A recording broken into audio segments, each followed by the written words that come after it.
every time since that one show at Montage, I'm always worried when we come to Montage now, since that one show where it like rained and they Perfect shut the storm. show down and all those Perfect people storm. were stuck on the mountain and there was a baseball game and it was a mess and like everybody was miserable. Every time we play there, I'm like, no one's ever going to come see us at this place again. Not ever. It doesn't, I don't care who it is. I wouldn't go see the Beatles play there because it's such a nightmare to get in and out of there. And then just, the way that they were treated, the way, the way security handled it when they were like telling people that the show was canceled and then the show wasn't canceled. And it was a nightmare. It was a nightmare. And I was so pleasantly surprised and so thankful that when we got there and we went out and played, the crowd was, it was amazing.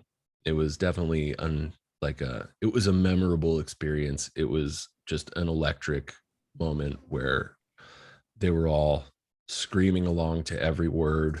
And with Home, it's one of the places where you can play some of those other songs and there's a lot more people that get it because the music is just more personal to the people who are standing there singing along because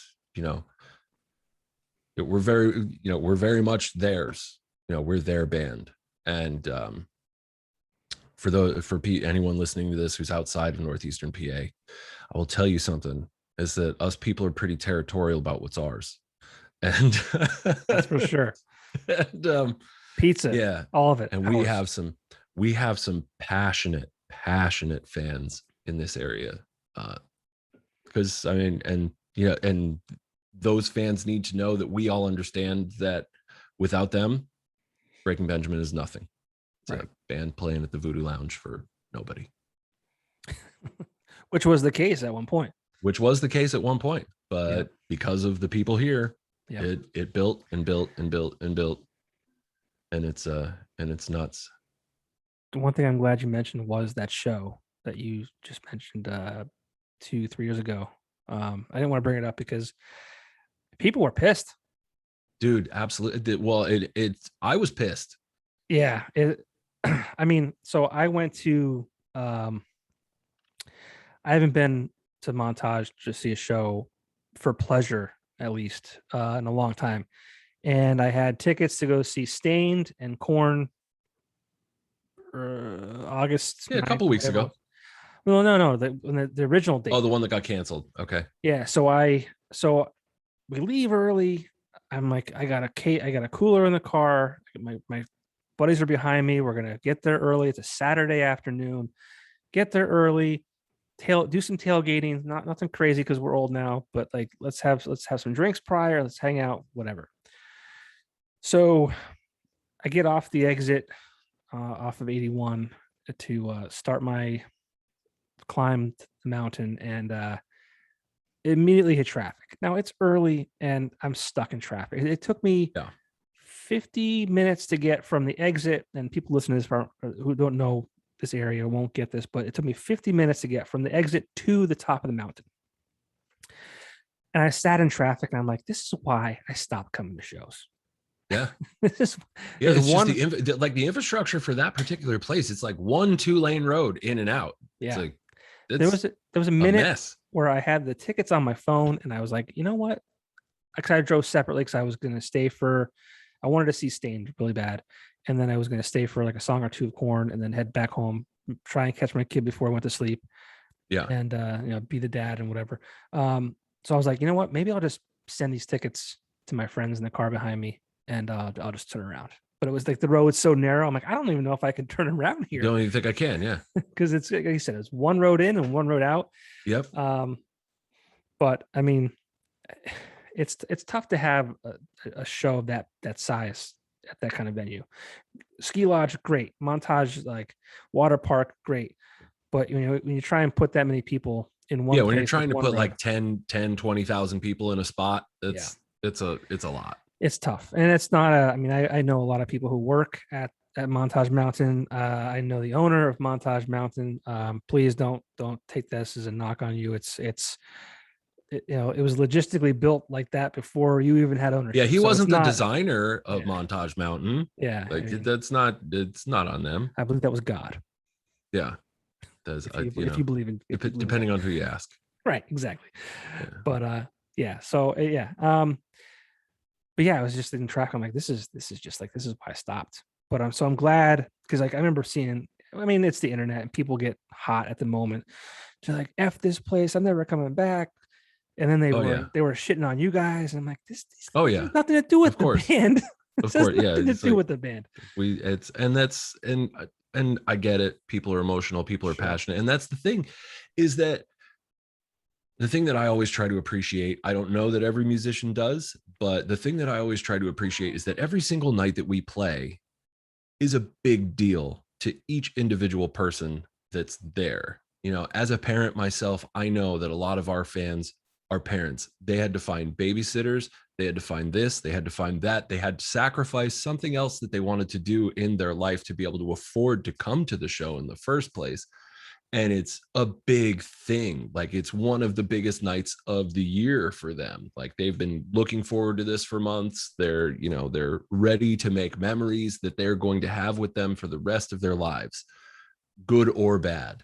And that was a situation where the memories that they made for the rest of their lives were bad, and it's horrible. And I hate that that happened to them and that it happened for them. It was and just the feeling of helplessness, as you know, being from this area and being connected to this area, the feeling of helplessness that I had as my cell phone just exploded that entire day with people asking me what's going on, what's happening, what happened. You know, Nothing More was on that show. Nothing More never even got to play. They got completely canceled off the show. I don't remember if Bad Wolves got to play or not. I think they might have gotten canceled off of that show too. But it was a mess. It was a disaster. Yeah. And it was and it was embarrassing. And that's why I said every time we come back, it's like, I don't blame people if they don't come here. Like, I'm not going to take it as a personal like attack on me. Like, I'm not going to blame them if they choose to not go somewhere where they were treated that way. And it was unfortunate. It was unfortunate. But thankfully, you made up for it.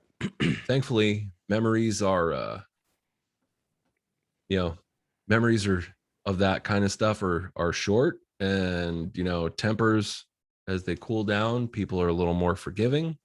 And we had an amazing show. It was so much fun. The crowd was pumped and into it and screaming. And it was, I think it was what everybody needed. And Papa Roach. I mean, I wanted to come to your show not only to see you guys, and I forget why I couldn't make it. I have an excuse for everything. Oh, that's fine. No, but like, I mean, I was like, oh, I can go see Breaking Benjamin and see Papa Roach, another band from the early 2000s that I grew up with. And the sleeper on that tour was Memphis Mayfire. I Don't sleep heard on that. Memphis Mayfire. They're checked them so out. good. Yeah.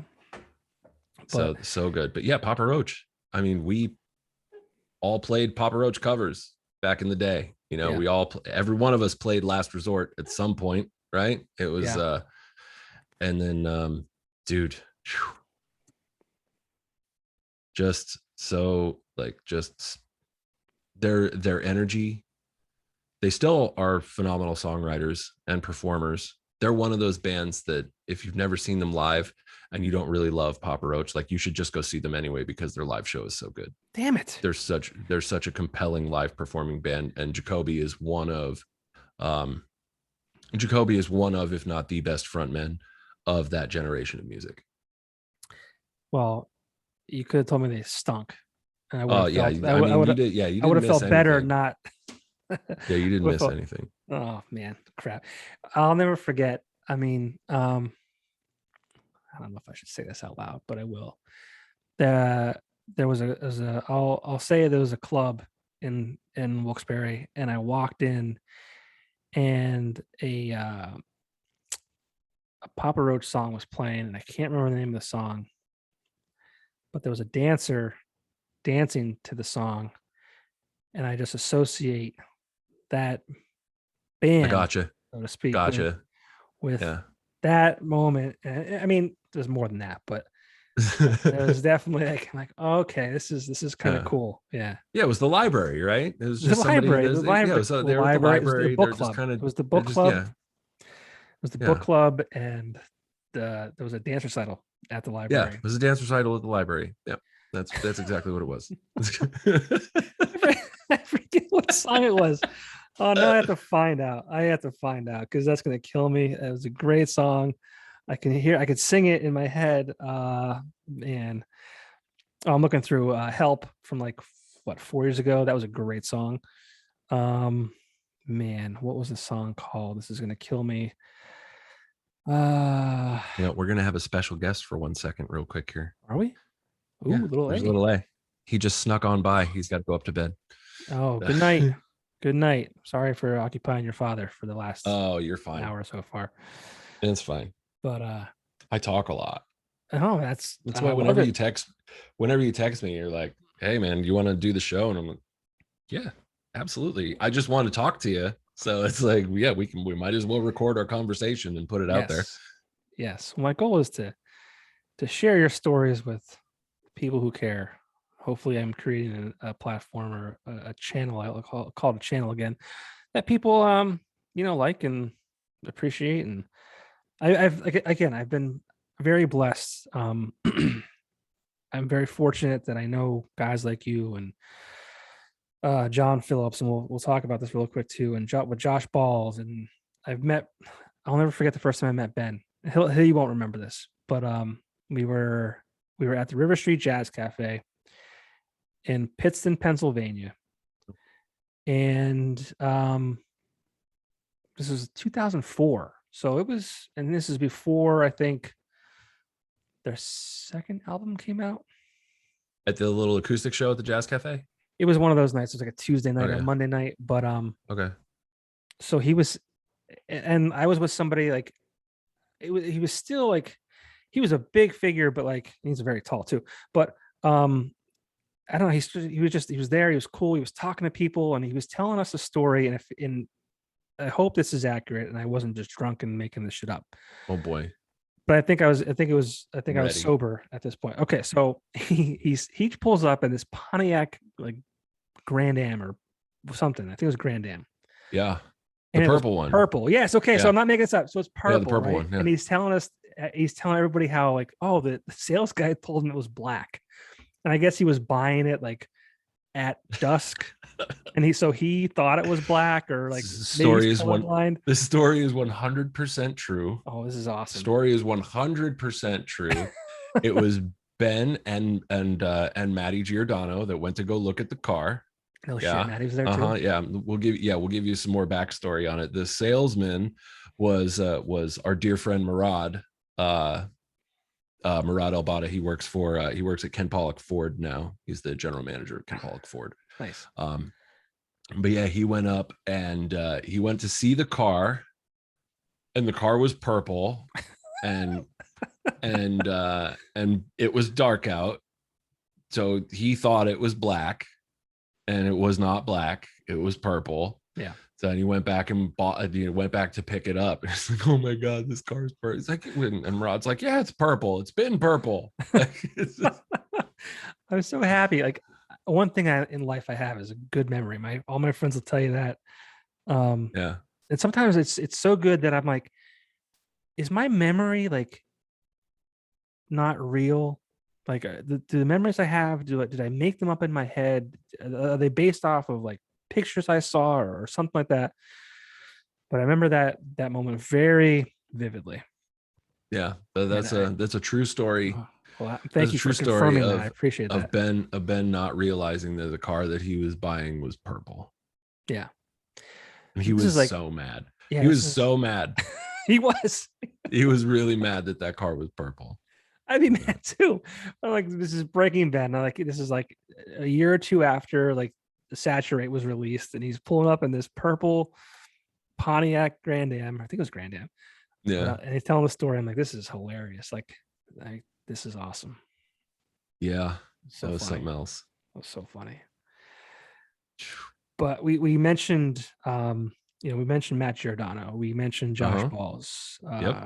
There's there's another gentleman by the name of Chris Jones. You guys, as if you're not busy enough and as if there's not a pandemic going on, you guys, the 4 or 5 of you, decided to start a root beer company.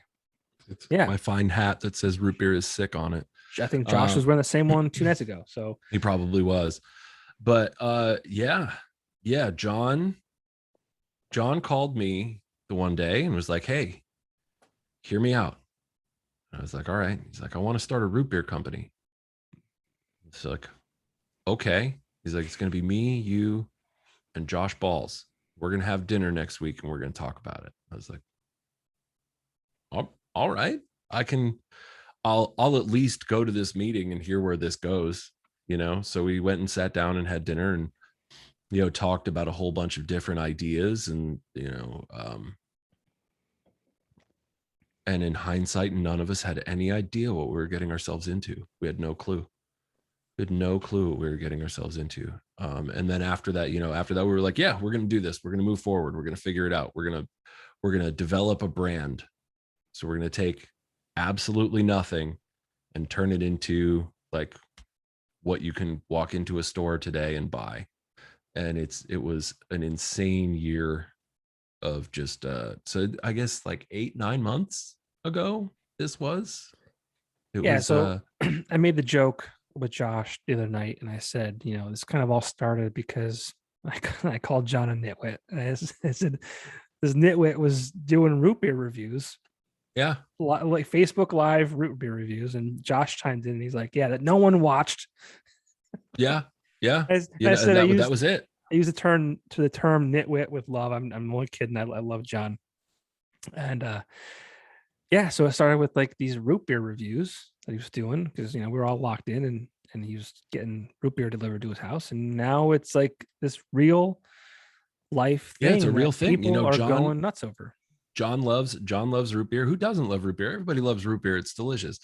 But yeah, John was doing those root beer reviews, and I swear to God, he started the company. He's like playing the long game to save money. Like he's spending a lot of money. We're starting the company, building the company. He's spending a lot of money up front so that, like in the long run, root beer is just cheaper for him because some of those root beers that he was ordering were, they're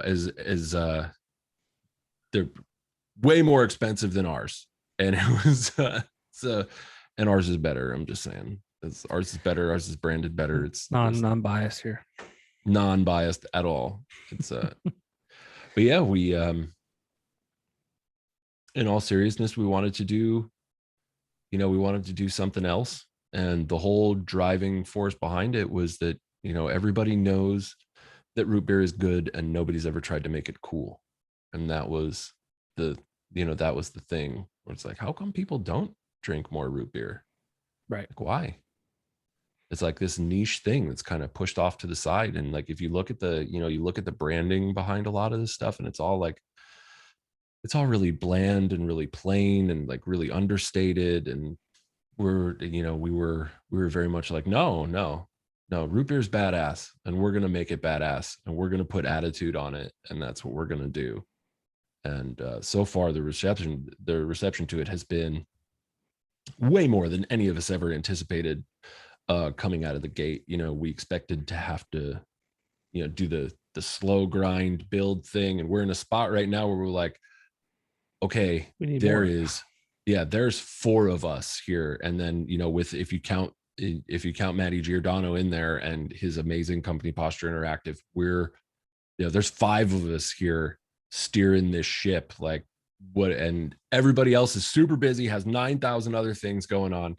So just trying to push this cart down the road is like, it was crazy. It's still crazy.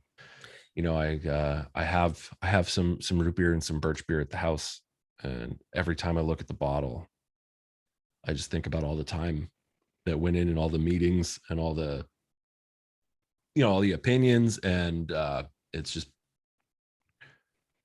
so wild. You never know how things you can load any project up with all your best intentions, but until it's out there, you don't know how people are going to perceive it, how they're going to react to it, how they're going to attach to it. And so far, the response has been overwhelmingly positive, and I couldn't be happier. It's a good product. I've had butterscotch, I've had root beer, I've yet to try the birch beer. Excellent product. Thank you, sir.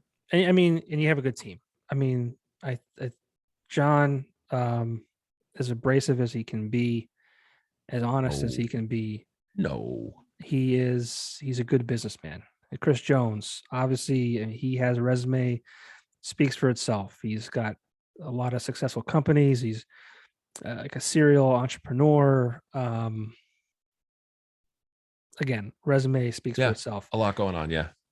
Josh Balls, I don't know when he sleeps. He's running 5, 6 companies, and obviously he knows what he's doing. And then there's you, who's no stranger to the hustle and the grind, and Yeah. being on tour with Breaking Benjamin, and seeing the ins and outs of that atmosphere and things like that. I'm not surprised at the success. I'm going to ask you a question. I meant to ask Okay. Josh the other night. I asked John when I spoke to him on.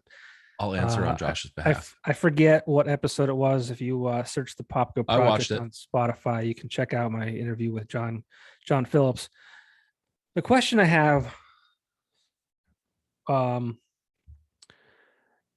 originally I feel like the attempt was we want to use this product as, bring families together, bring, kind of work off nostalgia and things like that. And the Yeah. question I'm like, okay, that's cool, right? Because I think even John was like, you think about root beer, you think about, your grandfather and root beer Sundays or root beer floats rather, and Yeah. all those things, right? And I said to him, like, that's cool, but like your branding kind of says different to me, in my opinion. Your branding, it's kind of half naked, tattoo woman. There's a guy too. There's one guy, correct? There's actually two guys. Okay, there's two guys, but they're not on the he's not on the other box. All right. And I asked him, like, and then the whole thing was like, drink more fucking root beer, and the word fucking is, as an asterisk. Yeah, it's got the asterisk in it. Yeah. But I'm like, to me, it was like a little bit of a mixed signal, and so in my mind too, especially now that like the product's launched, you kind of you launched it at a perfect time because you guys were on tour with Breaking Benjamin. They were at the Blue Ridge. Blue Ridge, yeah, that worked. That really did work out. That was a complete happy accident. Right. That tour happened to just pop up out of nowhere during the launch window of the product. But I feel like, that whole, we're going to go with the family angle and things like that, and we're going to kind of like really tailor it to who it speaks to. It's kind of like where it is right now. Is that accurate? Yeah, so here's the thing. So definitely the packaging has attitude. When we developed the brand, we wanted to, like, we specifically went into imagery that's like, tattoo shops, barber shops, kind of rockabilly sort of stuff. Like, if you're familiar with tattoos at all, it's like the Sailor Jerry kind of vibe to the stuff. Because it's something that's nostalgic, and it does also have like a widespread appeal. It's something that people can look at and identify with. As for the nostalgia behind it, everybody has a root beer story, right? Like Josh's is very similar to mine. It's the same root beer keg at Knoebels that I remember constantly. Like, it's that same thing. It's, with birch beer, it's remembering coming to because I grew up in New Haven, Connecticut, coming to Pennsylvania and have it during the summers, and the Glen Summit soda truck driving up my grandmother's street and dropping off cases of soda, and me getting to pick out birch beer and stuff like that. So those are the memories that I get that are just like. And we actually had and me and Josh were on NEPA Live last week. I saw that. And we had a very similar experience happen with Chris on that show, where he we had him try the butterscotch root beer, and he took a sip of it, and he, as soon as he took the bottle away from his mouth, he's like, this just gave me a memory of my father, because butterscotch was his favorite ice cream topping. I haven't thought about that in forever, but as soon as I drank this root beer, it tied my brain to that, which was, and it's crazy that soda can do that. It really is crazy that a soda can do that, but it can somehow, because I can drink our root beer and I will be, and I'll immediately just have like these different memories of different places, where maybe it's because it's so like it's not as popular as like a Coke or a Pepsi or whatever. So those times when you have root beer are more important. Sure. But yeah, that's but yeah, it's just so the nostalgia, you know, like the thing with like tying families together and all that stuff, it kind of does it itself once you try the product. It's like, wait a minute, like, oh yeah, I remember this, I remember that, I remember this. And it's weird. It's weird the way that works. But maybe the taste and root beer in general kind of, you know, has that connection, but you know, yeah, the branding appeals to yeah, whatever, which is you know, smart. the branding is, you know, it's like I said, it definitely has, you know, It's it loud. definitely has an attitude to it. Mm-hmm. But I think that it's beautiful. I couldn't be happier with how it all turned out. Like I look at this, I'm super proud of the way all of our packaging, all of our stuff came out. Yeah, so I did watch the segment with Chris Bohinski on PA Live, and I thought it was hilarious. So people can order this online. I believe the website is Yeah. called Mm-hmm. drinkparlor.com. Drinkparlor.com. And so you can actually create your mix and match 12 pack or whatever it might be, and you can get it shipped to your door. And you're thinking to yourself, okay, well, how is this product going to get shipped to my door in glass bottles and not break? Well, what's hilarious about it was you literally took the pack, the boxed product, you Yeah. pushed it Our off shipping box. Yeah. your shipping box, you pushed it off the counter, slammed onto the ground, and no broken bottles. No, So nothing. No, nothing. Yeah. We've had, so the farthest that we've had some stuff go is like up in Sonoma, California. We've had some, and we always love when people who place orders, you know, they share their stuff on Instagram, like they post pictures of the boxes, and we're always looking to see what kind of shape the stuff showed up in, because it is a concern. It's a concern. When we were figuring out how we were going to do shipping, because we always knew we wanted to ship, but it was figuring it out. And most of the companies out there that are selling root beer online that ship them to you, you get like a cardboard box that has a bunch of newspaper in it, and your bottles are like bubble wrapped together. And I was like, that's horrifying. That could absolutely break. So you know, us with the company that helped develop the brand and does all our marketing, Posture Interactive, we found this solution to get stuff there safely with this so there's like this like corrugated pulp insert that goes in there, so each and every bottle is kept stable and individual from each other, and there's like shock tabs on the tops and the bottoms so that you can literally throw the box. When we were drop testing this box, because you have to, that was a fun day. R&D. Yeah, it's research. So we the root beer wasn't even made yet. We were working on these problems before we even had root beer in a bottle.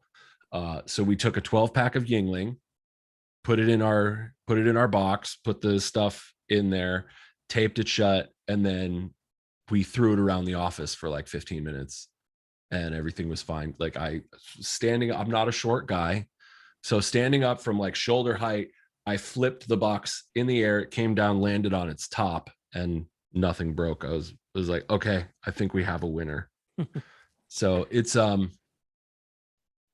definitely not the most cost-effective solution for us to have, but it was more important to us, especially for people who are buying this product that are across the country. They can't walk into their local store and pick it up. Sure. So it's important to us that it make it there in one piece, and that we don't, and especially this early on, this is like their first experience that they're going to have with our product. Mm-hmm. So we want opening the whole box, seeing the way everything works. We include the little 4-pack inserts in there so that they can like set their stuff up into the 4-packs after they take it out. We want it to be a full experience when they open the product. So there's definitely no regrets on our shipping solution. No, and there's I mean, I think about when I open an Apple product and the packaging behind an Apple product. Anyone who has an Apple product knows what I'm talking about. So I think Oh yeah, just the way that box slides open and it feels almost magnetic. It's so and good. It's very it's well structured. So it's really cool that you guys kind of thought ahead to that kind of experience too, because like you said, if that arrives on the person's doorstep, they're going to share that on social media, and that's going to spread like wildfire much quicker than a positive experience would. So yeah, kudos to you guys for thinking that far ahead. And well, thank you. Yeah, not that you need to hear it from me. And thank you, thank you, Maddie. Thank you, Maddie. He was just in the Axelrad office 2 days ago. Yep, we also have merch, which we print through Axelrad, by the way. Yeah, and one of our guys was I think helping with the design. So very nice, very shout nice. Out Axelrad. Yes. Yeah, yes, it is absolutely shout out Axelrad. It is Axelrad screen printing and embroidery in Wilkes-Barre, Pennsylvania. Yeah. Now we're recording which, by the way, if you go to a Breaking Benjamin concert and purchase a cloth item from a Breaking Benjamin concert, that is made in Wilkes-Barre, Pennsylvania by Axelrad screen printing and embroidery. Shout out. Yeah. Axelrad prints Breaking Benjamin's merch. So if you're a band and you want to print at the same shop that Breaking Benjamin does, call me. Message me on Facebook, hit me up on Instagram, find me wherever. Yeah. Downside of that is if you're going to try to order right before Breaking Benjamin goes on tour, it's going to be a minute, because we kind of it's amazing how great Dave is when it comes to getting stuff turned around out of there. Because we weren't ready for how much merch we were going to sell this last run. And we played our first show in New Hampshire, and we sold so much stuff that the guy who runs our merch company, Terry, who's the absolute best as well, Terry had to make some uncomfortable phone calls and be like, hey, so we need this, and we need it like tomorrow. Yeah. But before our show in Scranton, I was on some of those emails. I'm like, wow, this is crazy. And not that I was like, what are you guys thinking? It was like, this is cool. Like Breaking Benjamin, we're going to print their stuff and keep it local. And we're going to make it happen. That was a very important thing to us, was keeping it local. Yeah. So we appreciate that. So thank you. But, plus Axelrad does a great job. We do. We try. We do our best. Every now and then things happen, but yeah, me and Josh were actually talking to Dave the other day, and it was like, Breaking Benjamin does their merch at Axelrad. Strange and Unusual does their merch at Axelrad. Parlor Beverages does their merch at Axelrad. It's just where we go. Cold does their merch at Axelrad.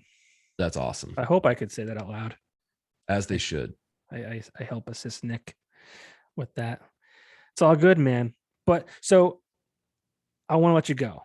You're very busy. I don't want. It's only been like an hour and a half. What are you talking? Yeah, it has been an hour and a half. It's October 7th. We're recording this. If you're still watching this, by the way, God bless you. Yeah. Or listening, or whatever formats you're putting this up in. It's on Spotify. It's on Apple. Thank you Podcasts. so much for listening to us ramble back and forth to each other, and I hope that it was an entertaining experience for you. I've got one last question for you before I let you go. I'm ready. It is October 7th. Like I said, I want to, I'm saying that for a purpose, because this may not be released until, a week from now or maybe even a week and a half from now. Yeah. Don't put me out before Josh, because then Josh will be whining about it. Yeah. I don't want to break his heart. So where do you think Brian Laundrie is? Oh my God. So I don't have any idea. I try to so here's what I've done. I've tried to completely insulate myself from as much internet conspiracy stuff as I can for all sides of everything. So I stopped using Facebook, and I don't have a TikTok, and I don't really go on any other social media unless I'm posting. So I'm not like super in the know of what that even is. But I know like the basics of it. But yeah, I have no idea where he is. I have no idea where he is. So the reason I asked the question is because I thought it was funny. There's reports today that internet sleuths think that he is hiding under his parents' house or under their like flower beds. And What, like they he built some kind of like subterranean some structure kind of where he's some down kind there? of thing, and they are like giving him supplies, like they'll be out there gardening, and they'll be tending to their garden and their flower beds, and while they're doing it, they'll be like kind of passing him like some food or whatever.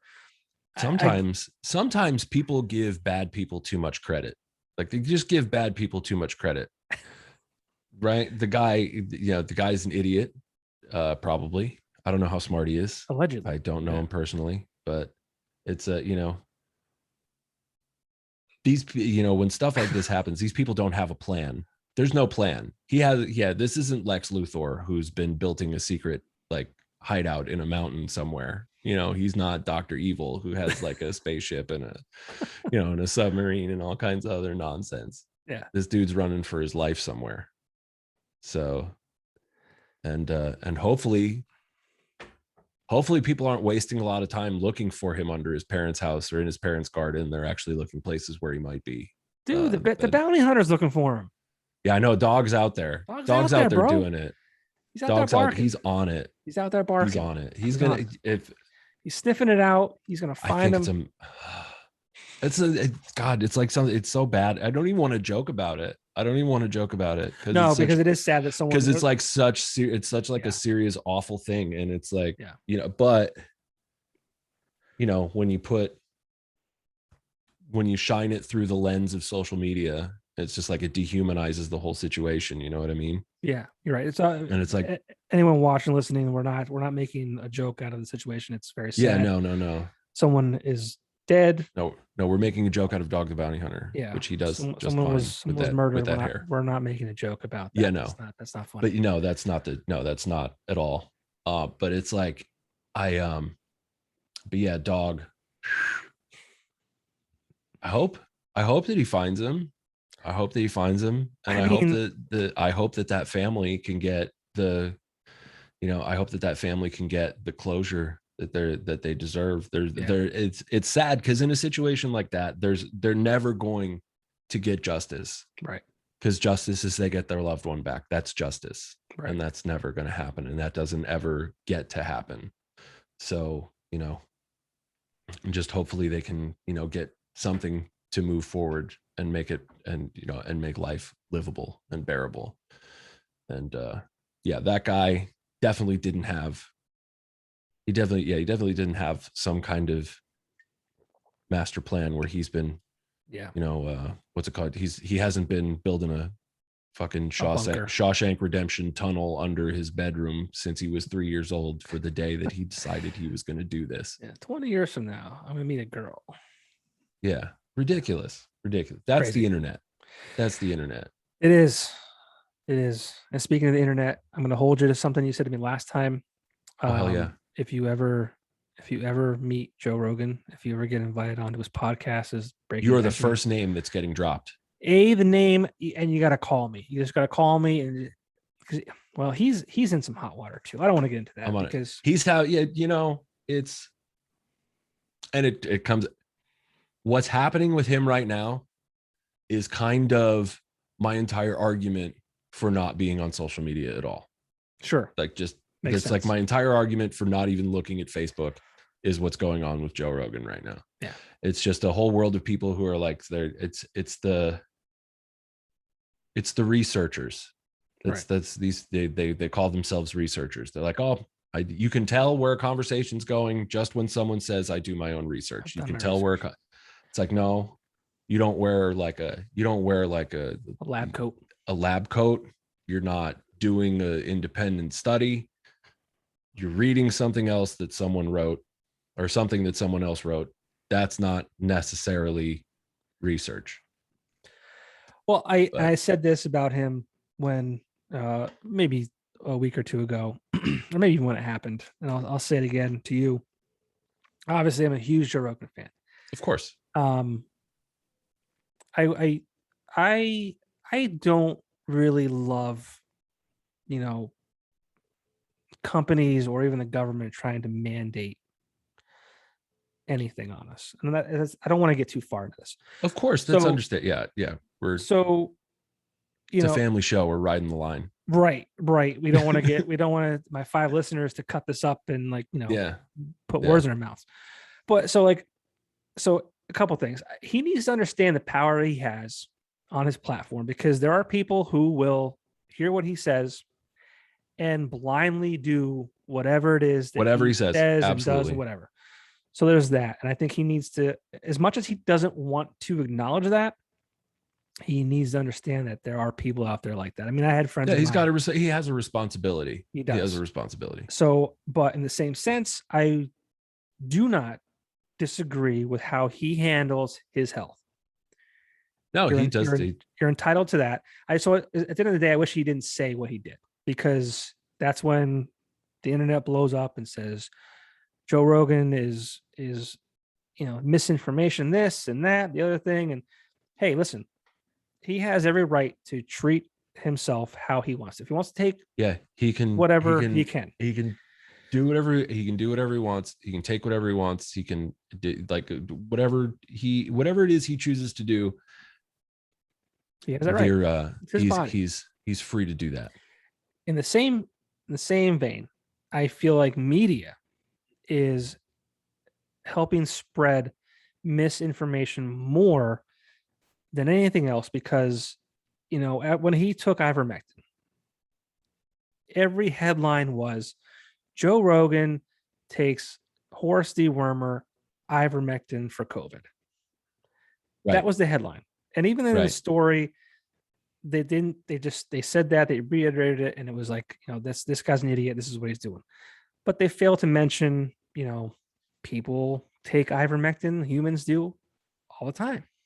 They also left out every other thing that he took for COVID. Exactly. Like he was, the real cure, for those of you out there listening, the real cure for COVID is to be rich, so that they can so you can afford just every experimental treatment where they did, they just give you whatever. And, it was, and he said he consulted, and then it's gone. And then it's gone in 3 days. I mean, let's talk about Magic Johnson.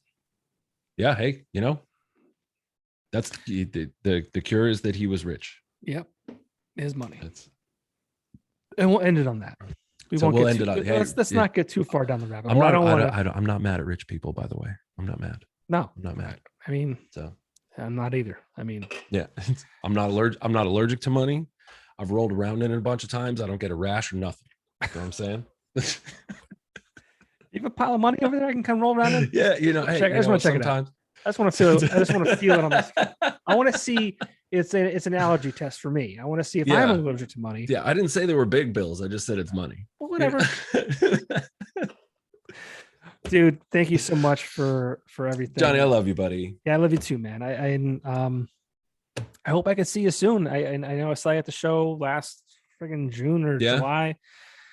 I haven't seen you since, but I miss you, and I'm glad you're doing well. I'm glad your family's doing well. I'm glad Breaking Benjamin's doing well. Yeah. I'm glad Parlor Beverages is doing well. Yep. I have I have Parlor going on. So go to drinkparlor.com and purchase your root beer or your merchandise or whatever. You can get this sick hat. You can go to breakingbenjamin.com where you can buy things like this sick water bottle I got ready. Look at me, look at me just selling merch. And then I have I also, because I'm bored and I play a lot of video games, I also have a stream on Twitch. So you can go. That's another thing I'm glad you brought up, because I meant to bring it up and I'm not good at my job. So thank you. You're a big gamer. Oh, no You're worries. On Twitch. You're on Twitch. Worries. So it's twitch.tv and then the little slash and then it's DIKYMO. It's a video. So it's Dickie Mo. No. It's if you ever come to a Breaking Benjamin show and you're around any of the other band members, there's not a single person that will call me Aaron. Every single one of them will say, "Hey, Dickie, come here." And it's based off of my video game nickname. I'm a huge nerd. We'll talk about that another time. Very cool. I hope so. Yeah, I'm willing to I'm ready and willing to come back whenever. Well, I appreciate it. Hopefully I'll see you in person before we have to have an online conversation. Yeah, that would be great. That would be great. All right, man. Well, tell your wife and children I said hello. Stay safe, Please do stay the healthy. same. I will. And like I said, love you, man, and happy for you. And congratulations on the Popko project. It's not pretentious. It's awesome. Thank you. All right, man. I'll talk to you soon. Yeah, fuck Boston. Sorry. Oh no, hold on, real quick.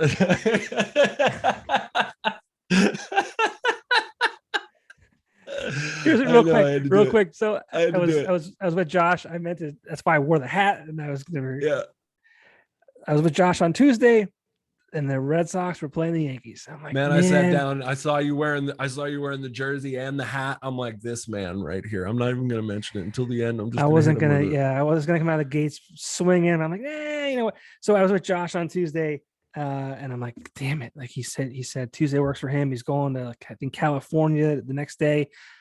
I pinned him down. I gotta do it tonight. I'm like, God, I'm gonna miss the start of the Yankees Red Sox game. Real stressed out about it. I'm like, it's win or go home. And guess what, Aaron? How'd that end? Oh, it went exactly the way I knew it was going to go. The Yankees went home. See, they were a super streaky team this year. They weren't. The Red Sox were no better. It was not, but the Red Sox were like kick ass the first half of the season. They were like in first place. They had the best record in MLB, and then like the All-Star game hit, and they were shit. They were a wild card. Yeah, which is why they played the wild card game. Garrett Cole the last couple of weeks went from being like the number one Cy Young candidate to being, to now there's the entire offseason is going to be talking about whether he was wasted money or not. Dude, I mean, which based off of that performance, I mean, he was paid a lot of money to come in there and win that game. Ace on the staff, highest paid pitcher on the team, and you're in inning 3 and you're saying I'm out, bro. Not a good look. Yeah. Not good optics. Yeah, not a good look.